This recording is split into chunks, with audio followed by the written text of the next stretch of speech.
जय हिंद बच्चों, कैसे हो? उम्मीद करते हैं आप लोग अच्छे होंगे।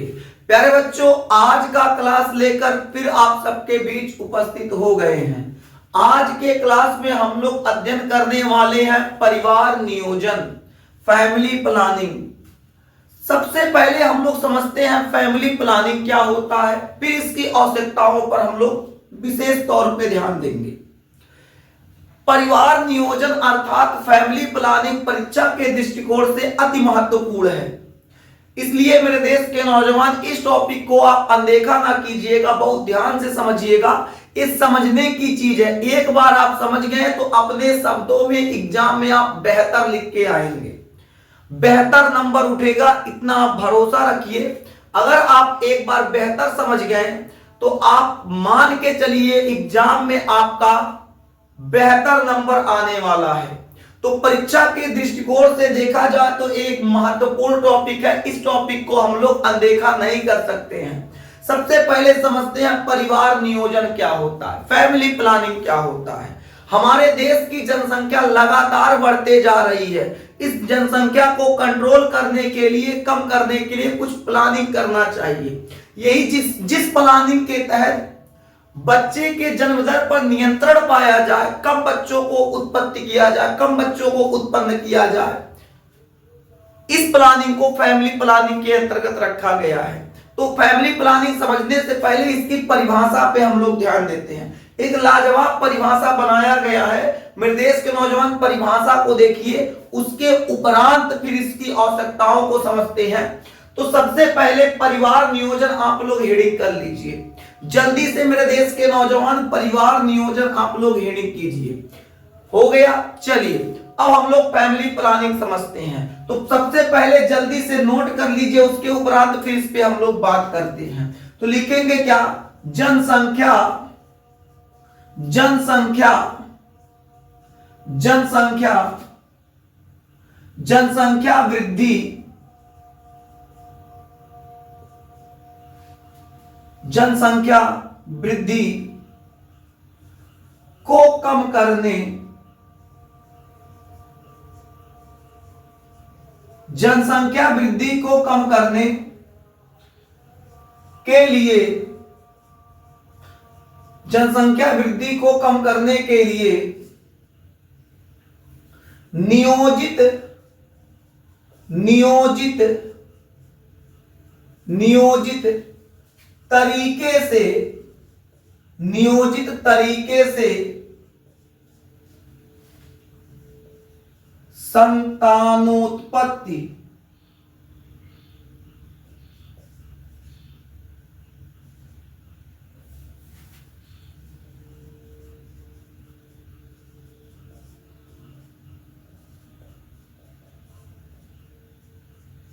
नियोजित तरीके से संतानोत्पत्ति की दर को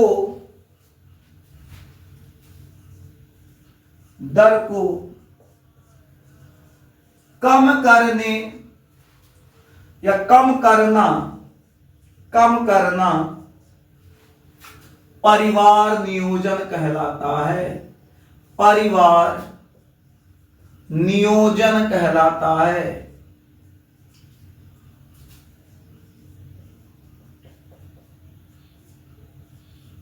क्या लिखा गया है? जनसंख्या वृद्धि को, मानव बढ़ा लीजिएगा ताकि पता चले भाई किसकी जनसंख्या कंट्रोल कर रहे हैं। मानव जनसंख्या वृद्धि को कम करने के लिए नियोजित तरीके से संतान उत्पत्ति की दर को कम करना परिवार नियोजन कहलाता है।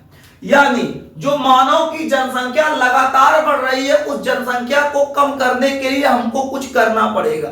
तो मानव की जो जनसंख्या लगातार बढ़ रही है, इस वृद्धि को कम करने के लिए जो संतान है, संतान देखिए क्या लिखा है, संतान उत्पत्ति, मतलब जो संतान है उनकी जो उत्पत्ति हो रही है उस पर नियंत्रण पाया जाए। एक सीमित तरीके से संतान उत्पत्ति किया जाए, संतान को जन्म दिया जाए।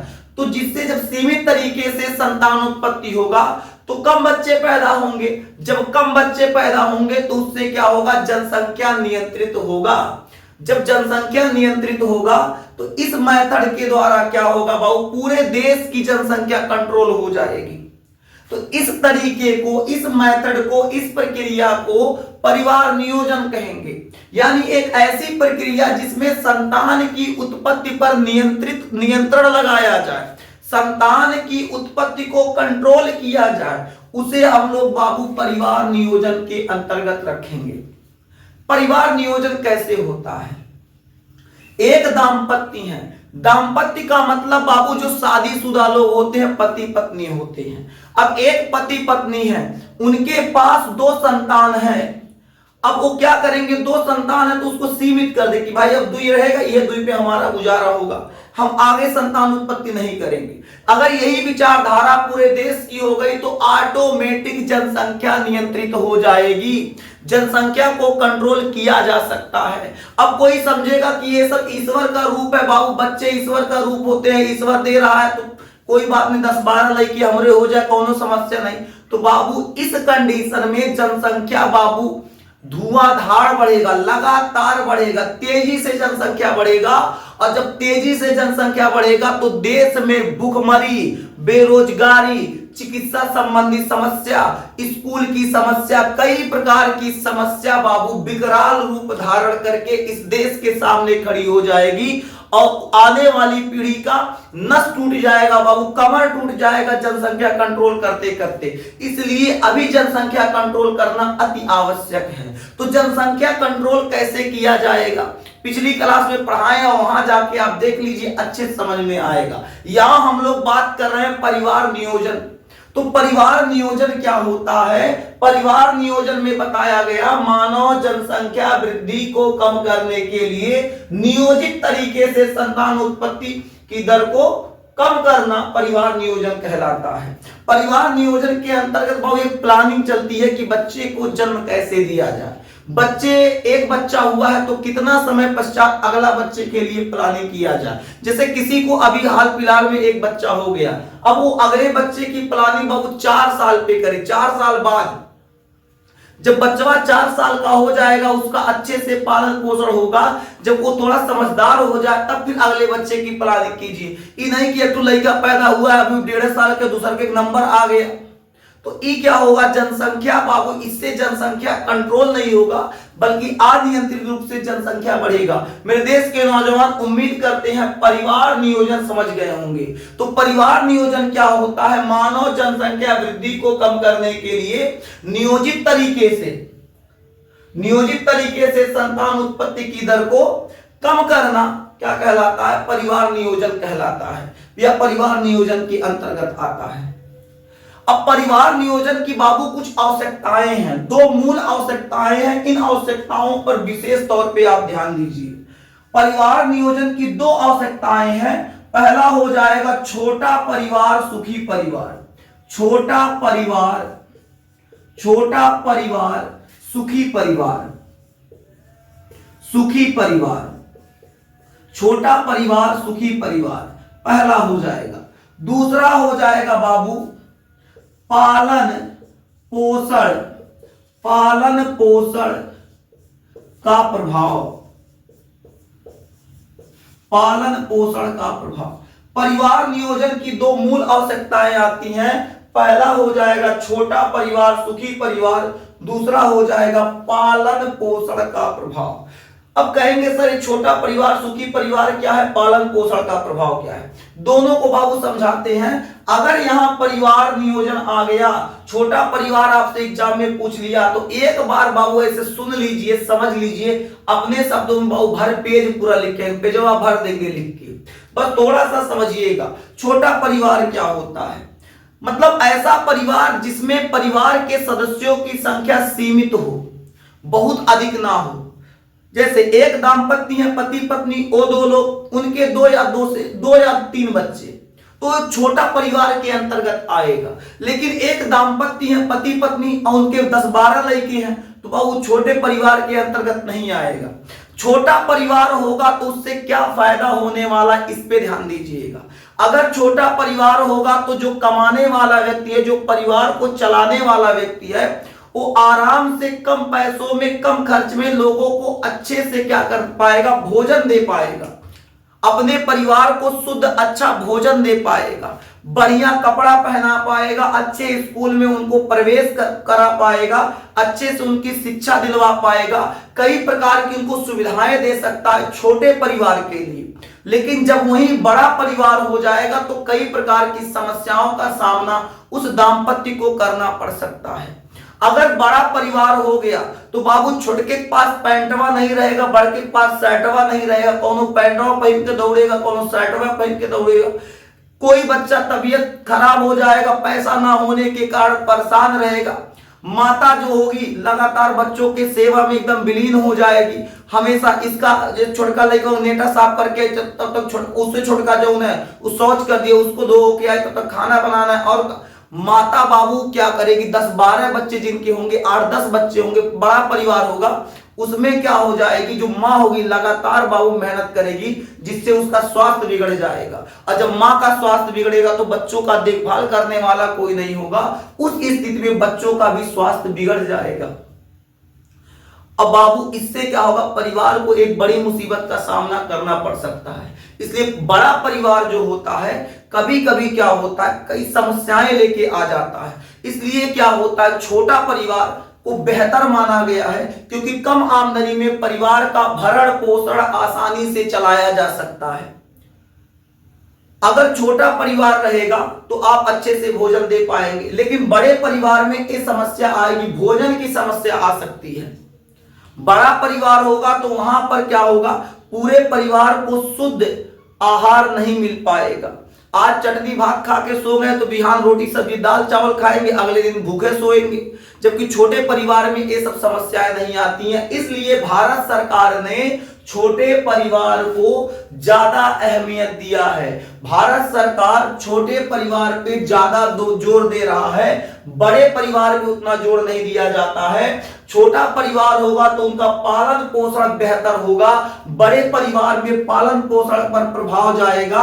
अच्छे से बच्चों का पालन पोषण ना हो पाने के कारण बच्चा कुपोषण का शिकार हो जाएगा। इसलिए भारत सरकार ने छोटे परिवार पे ध्यान केंद्रित करते हुए हम दो हमारे दो का नारा दिया।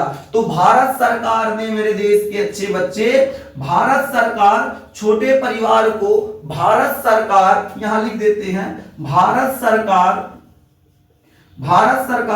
छोटे परिवार को महत्व देते हुए हम दो हमारे दो का नारा दिया था। तो किसने दिया बाबू, भारत सरकार द्वारा ये नारा दिया गया था कि भाई हम दो मतलब पति पत्नी हम दो लोग, हमारे दो मतलब 2 संतान हमारे। तो कितना परिवार में 4 सदस्य। लेकिन बाबू गांव समाज के लोगों का अलग मानसिकता हो, हम दो हमारे 8, हम दो हमारे 12, तो भाई साहब फिर समस्या होगा, कहीं ना कहीं फिर दिक्कत होने वाला है। बच्चों को अच्छे से पोषाहार नहीं मिल पाएगा, बच्चों को अच्छे से भोजन नहीं मिल पाएगा, अच्छी शिक्षा नहीं मिल पाएगी, कई प्रकार की समस्याएं होंगी, अच्छे से इलाज नहीं हो पाएगा, एकाध लड़के की तबीयत बराबर खराब रहेगा, तो कई प्रकार की समस्याएं आ सकती हैं।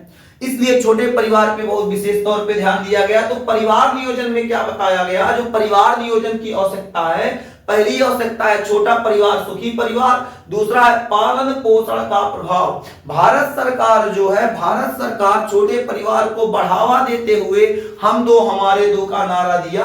अब बताइए मेरे देश के नौजवान, अगर परिवार नियोजन से प्रश्न बनता है तो क्या आपसे, अगर यहां से प्रश्न बनेगा तो आप ये बताइए क्या आप उत्तर दे पाएंगे? बोलिए मेरे देश के अच्छे बच्चे, क्या आप परिवार नियोजन से संबंधित प्रश्न का उत्तर दे सकते? बिल्कुल दे सकते हैं। परिवार नियोजन यहां बताया गया, मानव जनसंख्या वृद्धि को कम करने के लिए नियोजित तरीके से संतान उत्पत्ति की दर को कम करना परिवार नियोजन कहलाता है। परिवार नियोजन की मूल आवश्यकताएं क्या है? छोटा परिवार सुखी परिवार, पालन पोषण का प्रभाव। छोटे परिवार में क्या है, परिवार सीमित रहेगा तो बच्चों को अच्छा से भोजन मिल पाएगा, अच्छे से चिकित्सा हो पाएगा, अब बच्चा जो होगा बेहतर स्कूल में पढ़ पाएगा, कई प्रकार की सुविधाएं बच्चों को मिल सकती है। जबकि वहां परिवार बड़ा होने से न बच्चे को अच्छा पोषाहार मिल पाएगा, न बच्चा क्या होगा अच्छे विद्यालय में पढ़ पाएगा।